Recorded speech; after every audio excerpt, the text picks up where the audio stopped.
क्या चीज होती है मैं आपको बता देता हूँ। शादी उसे कहा जाता है, शादी होने के बाद शौहर के ऊपर ये लाजिम होता है कि अपनी बीवी की कमी को शौहर पूरा करे, और बीवी के ऊपर ये लाजिम होता है कि अपने शौहर की कमी को पूरा करे। मैं कहना चाहता हूँ कि शौहर का हक ये है कि बीवी की जरूरत को अदा करे, और बीवी का ये हक है कि शौहर की जरूरत का हक अदा करे।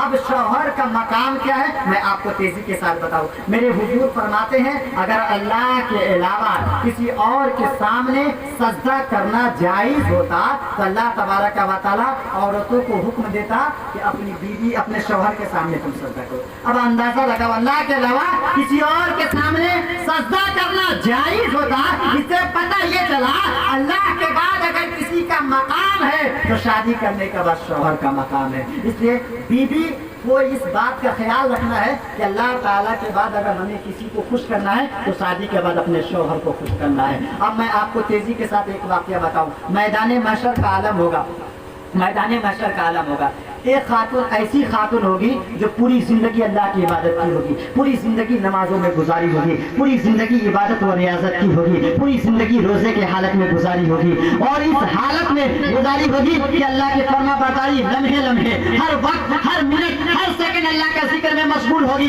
लेकिन जब इंतकाल करेगी, इंतकाल करने के बाद जब अल्लाह के बारगाह में जाएगी, और अल्लाह के बारगाह में जाने के बाद ये सोचेगी हमने पूरी जिंदगी अल्लाह मेरे बारे में क्या सवाल जवाब है, मैं तो पूरी जिंदगी तेरी फर्मा बरदारी की हूँ, अल्लाह मुझे अब जन्नत में भेज दे। किताबों में आया है अल्लाह ताला कहेगा ठीक है तुम जन्नत में जाने के लिए तुमने इबादत की है, तुम जन्नत में जाने के लिए रियासत की है, तुम जन्नत में जाने के लिए नमाज को पढ़ा है, तुम जन्नत में जाने के लिए रोजा तो रखा है, लेकिन इंतजार करो इंतजार करो तुम्हारे हक में फैसला होने वाले हैं। अब औरत कहेगी परवरदिगार मेरे हक में क्या फैसला होने वाला है? अल्लाह कहेगा इंतजार करो। किताबों में आता है उस औरत के नेकी को मीजान पर रखा जाएगा। मीजान मैदान महशर में एक तराजू है, जो दुनिया की तराजू होती है इसे तराजू कहते हैं, लेकिन मैदान महशर में जो तराजू है ना उसका नाम मीजान है। किताबों में आया है उस मीजान पे उसकी नेकी रखी जाएगी, यकीनन उसकी नेकी बहुत होगी। फरिश्ते कहेंगे परवरदिगार इसके पास तो नेकी है, क्या इसे जन्नत में भेज दिया जाए? अल्लाह कहेगा नहीं नहीं रुको इंतजार करो,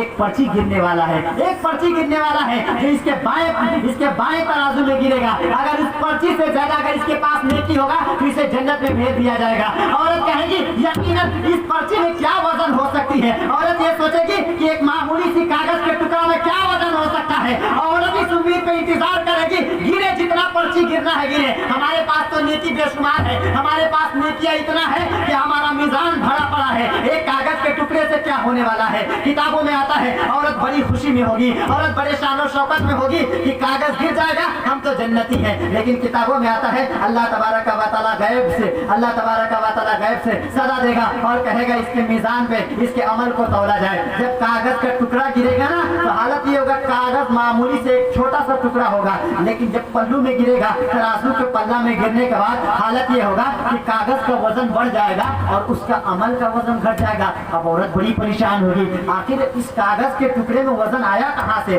आखिर इस कागज के टुकड़े में इतना वजन आया कहाँ से? एक मामूली सी कागज के टुकड़े की वजह से आज हमारी नेकियां कम क्यों बढ़ गई? रब के बारगाह में फरियाद करेगी परवरदिगार आखिर इस कागज के टुकड़े में ऐसी कौन सी चीज है जिसकी वजह से हमारी पूरी जिंदगी के नमाजें कम पड़ गई, हमारी पूरी जिंदगी के रोजे कम पड़ गया, हमारी पूरी जिंदगी की इबादत और रियाजत कम पड़ गया। आखिर इस मामूली सी कागज के टुकड़े में है क्या?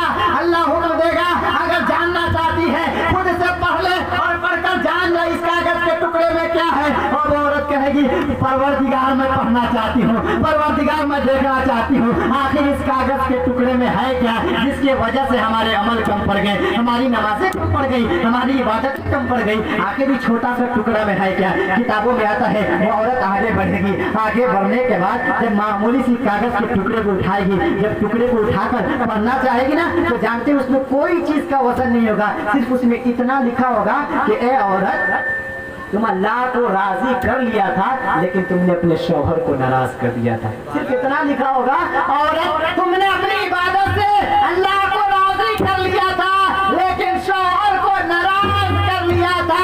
तेरी इबादतें उसी दिन खत्म हो गई थी जिस दिन तुम्हारा शौहर नाराज हो गया। पता ये चला अगर औरत पूरी जिंदगी इबादत करे लेकिन शौहर नाराज है तो औरत कभी जन्नत में जा नहीं सकती है।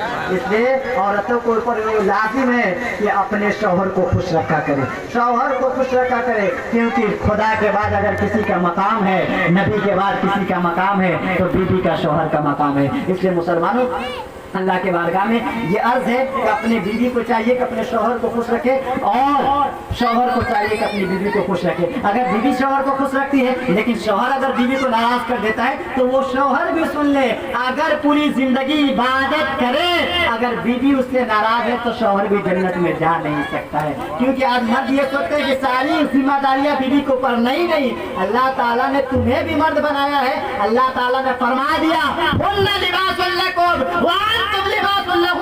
तुम अपने बीवी के लिए पर्दा हो और बीवी तुम्हारे लिए पर्दा है। तो जाहिर सी बात है बीवी तुम्हारी कमी को पूरा करे और तुम अपनी बीवी की कमी को पूरा करो, तब कामयाब हो सकते हो।